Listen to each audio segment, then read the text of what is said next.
Hi friends, welcome to my channel. எல்லோரும் எப்படி இருக்கிறீங்க? நாங்கள் எல்லாம் நல்லா இருக்கிறோம்.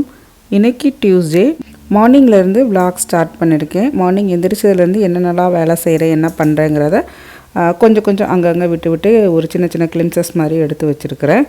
பசங்களுக்கு இன்றைக்கி ஸ்கூலு, இன்னும் 2 நாள் தான் ஸ்கூலு. இந்த வீடியோ போஸ்ட் பண்ணுறப்ப அவங்களுக்கு இந்த அகாடமிக் இயரோட ஸ்கூல் வந்து கம்ப்ளீட் ஆகிடும். அதுக்கப்புறமா 2 மந்த்ஸ் அவங்களுக்கு ஹாலிடேஸு. திரும்ப வந்து செப்டம்பரில் தான் அவங்களுக்கு ஸ்கூல் ரீஓப்பன் ஆகும். நேற்று நைட்டு ஒயிட் குருமா வச்சுருந்தேன் சப்பாத்திக்கு. அது கொஞ்சம் மீதி இருந்தது, அதனால் காலைல வந்தோடனே அதை சூடு பண்ணிட்டேன். மார்னிங் பிரேக்ஃபாஸ்ட்டுக்கு இட்லி தான், லஞ்சுக்கு பசங்களுக்கு கொடுத்து விட்றது இட்லி தான் கொடுத்து விட்றேன். ரைஸ் கொடுத்து விட்டா சாப்பிடவே மாட்டேங்கிறாங்க. வெஜ்ஜு பிரியாணி, டொமேட்டோ ரைஸ் இந்த மாதிரி கொடுத்தா தான் சாப்பிட்றாங்க. அதனால் ரைஸே கொடுக்குறதில்ல, கொஞ்சம் ரேராக தான் கொடுக்குறேன். வீட்டுக்கு வந்ததுக்கப்புறமா சாப்பிடுவாங்க. அப்பப்போ வந்து இந்த இட்லிக்கு மாவு ஆட்டும் போதே கொஞ்சமாக உளுந்து வடை போட்டு ஆட்டி வச்சுருவேன். ஸ்கூல் அன்றைக்கி வந்து நம்ம காலையில் ப்ரிப்பேர் பண்ணி கொடுத்து விட்டு டிஃபன் பாக்ஸ்லேயே 2 குட்டி குட்டியாக அந்த டிஃபன் பாக்ஸ் சைஸுக்கே போட்டு குட்டியாக போட்டு வச்சு விட்ருவேன். அதுனா வந்து பசங்க சாப்பிட்டுப்பாங்க. இட்லி ஊற்றிக்கிட்டே சைடில் வந்து இன்னொரு பேனில் எண்ணெய் ஊற்றி வடையும் சுட ஆரம்பிச்சிட்டேன். 2 ஒர்க்கும் நமக்கு வந்து சைமல்டேனியஸாக ஒரே நேரத்தில் முடிஞ்சிடும்.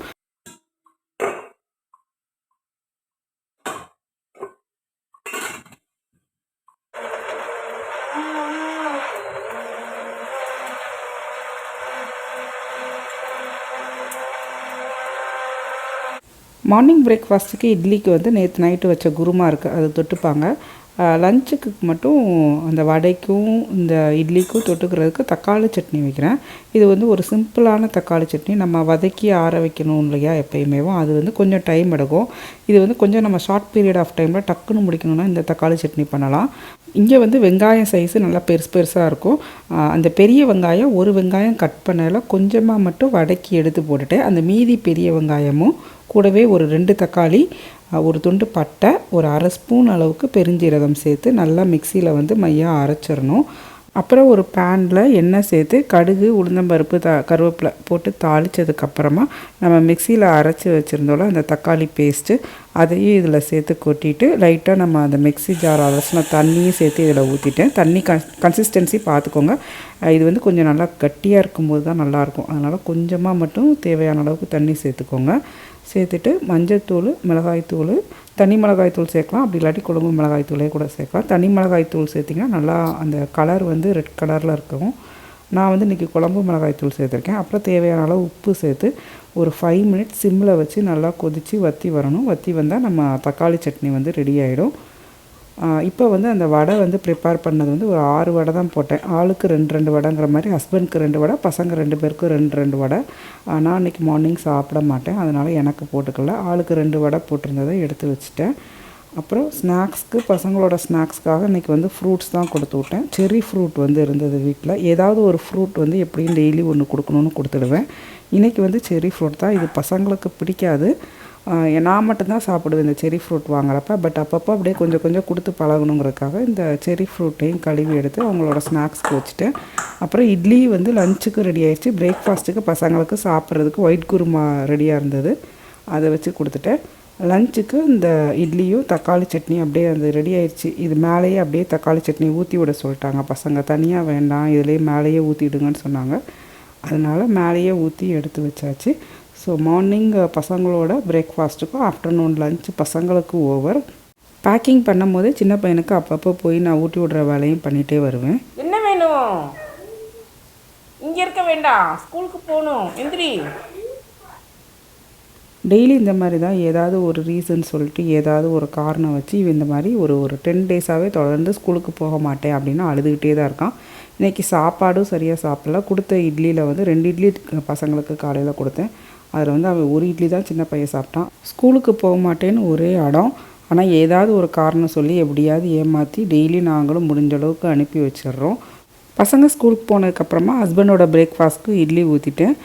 இட்லி ஊற்றினதுக்கப்புறம் அந்த மீதி இருக்கிற இட்லி மாவு நான் ஃப்ரிட்ஜில் எடுத்து வைக்கிறதுக்கு முன்னாடி இந்த அதில் உள்ள கரண்டி எல்லாத்தையுமே எடுத்து க்ளீன் பண்ணிவிட்டு தான் எடுத்து வைப்பேன். அதுக்கப்புறம் எனக்கு ஒரு பிளாக் காஃபி போட்டுருவேன். பிளாக் காஃபி போட்டுட்டு இந்த இட்லி அவிஞ்சதை எடுத்துகிட்டு ஹாட் பேக்கில் வச்சுடுவேன். அவங்களுக்கு எப்போ ஃப்ரீ டைம் இருக்கோ அவங்க அப்போ வந்து சாப்பிட்டுப்பாங்க. என்னோடய ஒர்க்கு முடிக்கணுங்கிறதுக்காக நான் வந்து ப்ரிப்பேர் பண்ணிவிட்டு மார்னிங் பிரேக்ஃபாஸ்ட் வந்து ஹாட் பேக்கில் எடுத்து வச்சுடுவேன். அவங்களுக்கு கால் முடிஞ்சு எப்போ வேணாலும் சாப்பிட்டுக்கிட்டோம் அப்படின்ட்டு. ஏன்னா நம்ம வந்து கொஞ்சம் நமக்குன்னு ஒரு மீ டைம் வேணுங்கிறதுக்காக அந்த பிரேக்ஃபாஸ்ட் கவுண்டர் இதோட க்ளோஸ்டு. நான் காஃபி குடிக்கும்போது அந்த ஒர்க் எதுவுமே இல்லாத மாதிரி வந்து உட்காந்துட்டு ஒரு காஃபி குடிக்கும்போது நம்ம நிம்மதியாக குடித்தா தான் நமக்கு நல்லாயிருக்கும், இந்த டேவே நல்லா இருக்கிற மாதிரி இருக்கும். அதனால் காஃபி குடிக்கும்போது எந்த கமிட்மெண்ட்டும் இல்லாமல் நான் பாட்டுக்கு உட்காந்துட்டு காஃபி குடிச்சிட்டு அதுக்கப்புறமா கொஞ்சம் நேரம் ஃபோனை நோண்டிட்டு சில நேரம் அம்மா வந்து கால் பண்ணிவிடுவாங்க. அம்மா கால் பண்ணாங்கனாலே டைம் எப்படி போகுதுன்னே தெரியாது. ஒரு 1 ஹவர் 1.5 ஹவர் அப்படியே பேசிக்கிட்டே இருப்பாங்க. நானும் சில நேரம் அம்மா கூட பேசிக்கிட்டு இருக்கும்போதே பாத்திரம் க்ளீன் பண்ணுற ஒர்க்கு, வீடு க்ளீன் பண்ணுற ஒர்க்கெல்லாம் முடிச்சுடுவேன். இல்லைன்னா அந்த காஃபி குடிச்சிட்டு ஒரு 1/2 ஹவர் இல்லை 1 ஹவர் ரெஸ்ட் எடுத்துகிட்டு அப்புறம் வந்து இந்த க்ளீனிங் ஒர்க் முடிப்பேன். அதுக்கப்புறம் குளிக்க போகிறதுக்கு முன்னாடி டெய்லி என்னோடய ரொட்டீன் ஒர்க்கில் இது ஒரு ஒர்க் நான் வந்து பண்ணிடுவேன். வாஷ் பேஷனையும் டாய்லெட்டையும் வந்து டெய்லி கரெக்டாக க்ளீன் பண்ணிவிடுவேன். என்னோடய சின்ன பையன் பார்த்திங்கன்னா அடிக்கடி இந்த கலரிங் ஒர்க் பண்ணுவான், இல்லை க்ளேயில் வந்து மோல்ட் பண்ணி விளையாடிக்கிட்டு இருப்பான். அப்பப்போ இந்த மாதிரி விளையாண்டுட்டு அவன் வர்ற இடம் வந்து கையை வந்து வாஷ் பண்ணுறதுக்காக இந்த வாஷ் பேஷனில் வந்து கழுவிக்கிட்டு அதிலேயே டச் பண்ணிவிட்டு உட்காந்துக்கிட்டு இருப்பான். அது வந்து இன்ஃபெக்ஷன் ஆகுங்கிறதுனால நான் வந்து டெய்லி ரொட்டீனில் இந்த ஒர்க்கை இன்க்ளூட் பண்ணி முடிச்சிடுவேன். அது மட்டும் இல்லாமல் நமக்கும் இந்த இடம் க்ளீனிங்காக இருந்தால் நமக்கும் ரொம்ப நல்லது, பர்சனல் ஹைஜீன் அப்படிங்கிறதுனால நமக்கு நல்லதுங்கிறதுனால அந்த ஒர்க்கை நான் பண்ணிவிடுவேன். ஒரு 5 மினிட்ஸ் தான் டைம் ஆகும், பட் நம்ம இதை டெய்லி பண்ணும்போது நமக்கும் நல்லது. அப்புறம் குளிச்சுட்டு கொஞ்சம் நேரம் ரெஸ்ட் எடுத்துகிட்டு தான் வந்து லஞ்ச் ஒர்க் ஆரம்பித்தேன். இன்றைக்கி லஞ்சுக்கு வந்து அவரைக்காய் வாங்கிட்டு வந்திருந்தேன். எப்போல்லாம் வந்து இந்த இந்தியன் மார்க்கெட் போகிறோமோ அப்போல்லாம் அவரைக்காய் ஃப்ரெஷ்ஷாக இருந்துச்சுன்னா வாங்கிட்டு வந்துடுவேன். பெரிய பையனுக்கும் அவரைக்காய்னா ரொம்ப பிடிக்கும். நார்ச்சத்து இருக்கிற காய்கறிகள் கொடுத்தோன்னா பசங்களுக்கு வந்து மோஷன் ப்ராப்ளம் இருக்காதுன்னு சொல்லுவாங்க. அதனால் இந்த மாதிரி காய்கறிகள் எல்லாத்தையும் அடிக்கடி சேர்த்துப்பேன். இன்றைக்கி வந்து வெந்தயக்கீரையும் வாங்கிட்டு வந்திருந்தேன். இன்றைக்கி டியூஸ்டேங்கிறதுனால பருப்பும் வெந்தயக்கீரையும் போட்டு சமைக்கலான்னு வெந்தயக்கீரையை எடுத்து வெளியில் வச்சுட்டேன். அவரைக்காய் கட் பண்ணும்போது நான் இந்த மாதிரி மொத்தமாக சேர்த்து வச்சு தான் கட் பண்ணுவேன். 4-5 அவரைக்காய் கிட்டத்தட்ட ஒரு அப்ராக்சிமேட்டாக ஒரே சைஸில் இருக்கிற மாதிரி எடுத்துருவேன். எடுத்துகிட்டு 2 பக்கம் அந்த டிப்பை கட் பண்ணிவிட்டு அந்த நரம்பு இருக்கும் அந்த அவரைக்காயில் அதை எடுத்துகிட்டு இந்த மாதிரி மொத்தமாக சேர்த்து வச்சு கட் பண்ணிவிடுவேன். இந்த மாதிரி கட் பண்ணும்போது நமக்கு டைமும் வந்து கொஞ்சம் கம்மியாக செலவாகும். அதனால் நான் வந்து இந்த மாதிரி கட் பண்ணுவேன். எங்கள் அம்மாலாம் பார்த்திங்கன்னா கையிலவே வந்து கட் பண்ணிவிடுவாங்க. எங்கள் அம்மா பெரியம்மாலாம் பார்த்துருக்கேன் நான். அவங்க 2 பக்கம் அந்த டிப்பை கட் பண்ணி நரம்பு எடுத்துகிட்டு கையாலேயே வந்து அந்த அவரைக்காவை பிச்சு பிச்சு கட் பண்ணி போட்டுருவாங்க. அதெல்லாம் வந்து நாட்டு அவரைக்காய், அந்த பட்டை அவரைக்கான்லாம் சொல்லுவாங்க. அந்த மாதிரி அவரைக்காலாம் அந்த மாதிரி நம்ம பண்ணலாம். பட் இந்த அவரைக்காய் பார்த்திங்கன்னா பார்க்க மொச்சக்காய் மாதிரியே இருக்கும். இந்த மொச்சை பயிர் வந்து காயாக இருக்கும்ல, அந்த மாதிரி தான் இருக்கும். சைஸும் பார்த்திங்கன்னா அந்த மாதிரி தான் இருக்கும். ஒரு சில இதெல்லாம் அவரைக்காலாம் பார்த்திங்கன்னா கறி அவரைக்காம்பாங்க, இல்லை பட்டை அவரைக்காம்பாங்க. ஸோ அதெல்லாம் இங்கே கிடைக்காது. இந்த அவரைக்காய் தான் கிடைக்கிது. சரி, கிடைக்கிற காயை யூஸ் பண்ணிப்போன்னு சொல்லிட்டு இந்த அவரைக்காவை வச்சுருவேன். அவனுக்கு சின்ன பையனுக்கு வந்து பிடிக்காது அந்தளவுக்கு, பெரிய பையனுக்கு ஆனால் இது ரொம்பவே பிடிக்கும். அதனால் சின்ன பையன் வந்து கீரைனா சாப்பிடுவான். அவன் வந்து தனியாக கீரைன்னு சமைக்கிறத விட பருப்பும் கீரையும் சேர்த்து போட்டு சமைச்சேன்னா அவன் சாப்பிடுவான். அதனால் கீரையும் வந்து அடிக்கடி சமைப்பேன். அது மாதிரி வெந்தயக்கீரை வந்து இங்கே வந்து நம்ம ஊர்லலாம் குட்டி குட்டியாக இருக்கும். குட்டியாக ஒரு 5 சென்டிமீட்டர் 6 சென்டிமீட்டர் தான் இருக்கும். ஆனால் இங்கே வந்து வெந்தயக்கீரை சைஸ் பார்த்திங்கன்னா நல்லா பெருசாகவே இருக்கும், 1/2 அடிக்கு இருக்கும். இது வந்து ஆஞ்சிட்டு கொஞ்சம் கொஞ்சமாக வந்து பொடியாக நறுக்கணும். நான் அன்றைக்கி வந்து கொஞ்சம் பெருசாக நறுக்கியிருக்கேன், பட் பொடியாக நறுக்குனா நல்லாயிருக்கும்.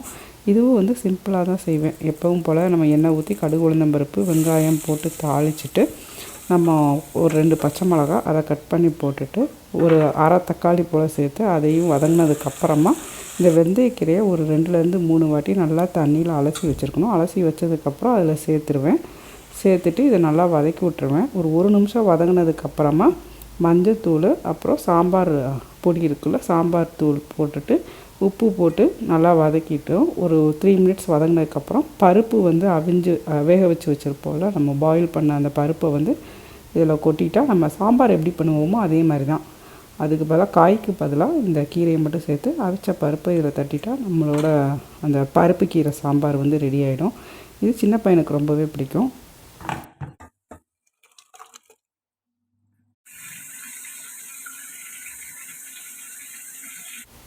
இதில் உப்பு வந்து செக் பண்ணிவிட்டு ஒரு 2 நிமிஷம் சிம்மில் வச்சு கொதி வந்தோடனே ஆஃப் பண்ணிடணும்.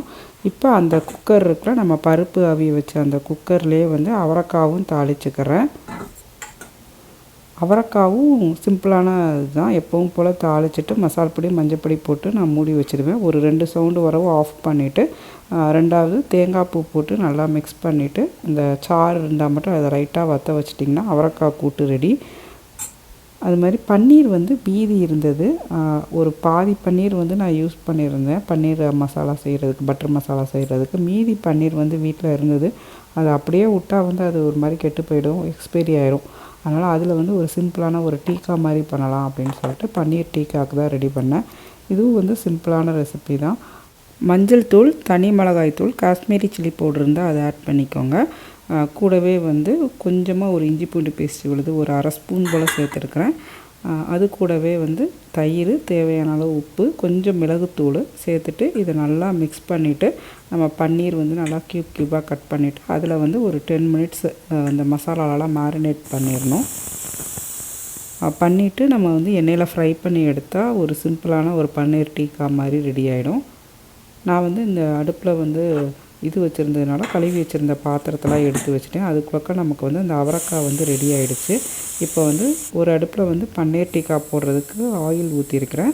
இன்னொரு இதில் வந்து நம்ம காலையில் அந்த வடை போட்ட அந்த எண்ணெய் வந்து மீதி இருந்தது இல்லையா, அந்த எண்ணெயிலே வந்து எனக்கு வந்து வடை மாவு நான் வந்து காலையில் நான் போட்டுக்கல. அதனால் மீதி வடை மாவு வந்து நான் ஃப்ரிட்ஜில் எடுத்து வச்சுருந்தேன். அதுவும் வந்து மத்தியானம் போட்டுக்கலான்னு சொல்லிவிட்டு இப்போ லஞ்சுக்காக எனக்கு வடை போட்டுக்கிறேன். அது வந்து பாதி மாவு தான் காலையில் போட்டிருந்தேன். மீதி பாதி மாவை இப்போ வந்து வடைக்கு வந்து போட்டுக்கிறேன். நம்ம அவரைக்காவும் ரெடி ஆயிடுச்சு. அதில் தேங்காய் பூ சேர்த்துட்டு லைட்டாக ஒரு சிம்மில் வந்து ஒரு 5 மினிட்ஸ் வச்சுருக்கேன். ஏன்னா அது கொஞ்சம் தண்ணி சத்து இருக்கிறதுனால அது தண்ணி வற்ற வைக்கிறதுக்காக ஒரு 5 மினிட்ஸ் மட்டும் சிம்மில் வச்சுருந்திங்கன்னா அந்த தண்ணி வற்றிடும். அதோடு நம்ம அவரைக்காய் ரெடி. ஏற்கனவே பருப்புக்கீரை சாம்பாரும் ரெடி ஆகிடுச்சு. இப்போ வடை போட்டுக்கிட்டு இருக்கேன். இன்னொரு பேன் வந்து ஆயில் வச்சுருக்கேன். இதில் வந்து அந்த பன்னீர் வந்து நம்ம மேரினேட் பண்ண பன்னீர் இருக்கும் இல்லையா, அதை வந்து ஒவ்வொன்றா எடுத்து இந்த பேனில் வந்து போடுறேன். இது வந்து நம்ம ஏற்கனவே தயிர் சேர்த்து மேரினேட் பண்ணதுனால நம்ம அந்த எண்ணெயில் போடையுமே வந்து லைட்டாக தெறிக்கும் வெளியில். ஏன்னா அந்த தயிரில் உள்ள தண்ணி கண்டென்ட்லாம் இருக்கும்ல, அதனால் முடிஞ்ச அளவுக்கு நல்லா கட்டி தயிராக போடுங்க. அப்படினாலும் வந்து லைட்டாக வந்து இந்த மாதிரி தெறிக்க தான் செய்யும். ஒரு 2 நிமிஷம் மட்டும் எல்லா சைடும் இந்த மாதிரி டோஸ்ட் பண்ணி எடுத்துட்டிங்கன்னா நம்ம பன்னீரும் ரெடி ஆகிடும். ஸோ அவ்வளோதான். இன்றைக்கி வந்து ஒரு ஸ்பெஷல் லஞ்சு, பருப்புக்கீரை சாம்பார், அவரைக்காய் கூட்டு, நம்ம பன்னீர் டீக்கா, அது போக வடை வச்சுருக்கோம். ஒரு ஸ்பெஷலான லஞ்ச் இன்றைக்கி. ஈவினிங் டீ போட்டு குடித்தாச்சு. டின்னருக்கு வந்து நம்ம காலையில் வச்சுருந்த அந்த தக்காளி சட்னியே மீதி இருந்தது, அதை நல்லா சூடு பண்ணிவிட்டேன். நைட்டு வந்து இட்லி ஊற்றிக்கலான்னு நினச்சிட்டு தான் அந்த இட்லி பாத்திரம், வெளியில் உள்ள பாத்திரம் இருக்குல்ல, அந்த பாத்திரம் கழுவலை. அந்த இட்லி தட்டு இருக்குல்ல, இட்லி ஊற்றுற அந்த தட்டை மட்டும் கழுவிட்டேன். அந்த பாத்திரம் வந்து வெளியில் உள்ள பாத்திரம் கழுவாமல் வச்சுருந்தேன். ஆனால் பசங்க வந்து தோசை கேட்டிருந்தாங்க. அதனால் நைட்டு வந்து தோசையும் இந்த மார்னிங் வச்சுருந்த தக்காளி சட்னியும் வச்சு சாப்பிட்டாச்சு. மாம்பழம் வந்து மொத்தமாக ஒரு ட்ரே வாங்கியிருந்தேன். இந்த வாட்டி தான் வந்து இந்த ஃபஸ்ட் டைம் இந்த ஃபுல் ட்ரே வாங்குவோன்னு சொல்லிட்டு வாங்கியிருந்தேன். இந்த மாம்பழம் ட்ரே வாங்கும் போதே மேங்கோ லெஸ்ஸி வந்து போட்டு குடிக்கலாம் அப்படின்னு நினச்சி தான் பிளான் பண்ணி வாங்கியிருந்தோம். இன்றைக்கி நைட்டுக்கு வந்து நார்மல் எப்பவும் போல் நம்ம மோர் குடிக்கிறதுக்கு போல் மேங்கோ லெஸ்ஸி தான் ப்ரிப்பேர் பண்ணேன்.